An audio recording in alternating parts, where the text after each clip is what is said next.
Hello বন্ধুরা, আজকে নিয়ে এসেছিলাম টক দই আর সাথে বিট নুন এবং গোলমরিচের গুঁড়ো।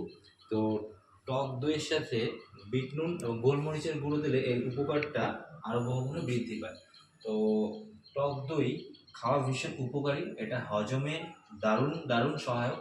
আপনারা দুপুরে খাওয়ার পরে অবশ্যই একবার টক দই খেতে পারেন প্রতিদিন। আর টক দই একটা প্রোবায়োটিক খাবার, এটা আমাদের পেটের ভেতরে গেলে এটা গুড ব্যাকটেরিয়া তৈরি করে এবং এর ফলে দেহের রোগ প্রতিরোধ ক্ষমতা বৃদ্ধি পায়। আর টক দইয়ে থাকে ভিটামিন ডি এবং ক্যালসিয়াম। ক্যালসিয়াম আমাদের দাঁত এবং হাড়ের কে মজবুত করে, আর ভিটামিন ডি আপনারা জানেন সূর্যালোক বাদে বাকি খুব রেয়ার খাবারে ভিটামিন ডি থাকে। তো টক দই সেটা সামান্য পরিমাণে হলেও থাকে, এটা ভীষণ উপকারী, আপনারা খাবেন। আর টক দই প্রোটিন ভিটামিনের সাথে সাথে ফ্যাট খুব কম থাকে, তাই এটা ওজন নিয়ন্ত্রণকারী বা ওজন কমাতে সাহায্য করে।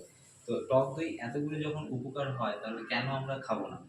আর যেটা বললাম যে টক দই সামান্য যদি গোলমরিচের গুঁড়ো দেন তো সেটা উপকার আরও বেশি হয়, টেস্টিও লাগে। তবে হ্যাঁ, টক দই রেগুলার যদি খান তো 200 বা 250 গ্রাম পরিমাণে খাবেন, তার বেশি খাবেন না, কারণ তাহলে হিতে বিপরীত হতে পারে, তাহলে পেট খারাপ হয়ে যেতে পারে। তো এটাই বলা ছিল যে বেশি করে টক দই খাবেন, গরমের দিনে ভীষণ উপকারী।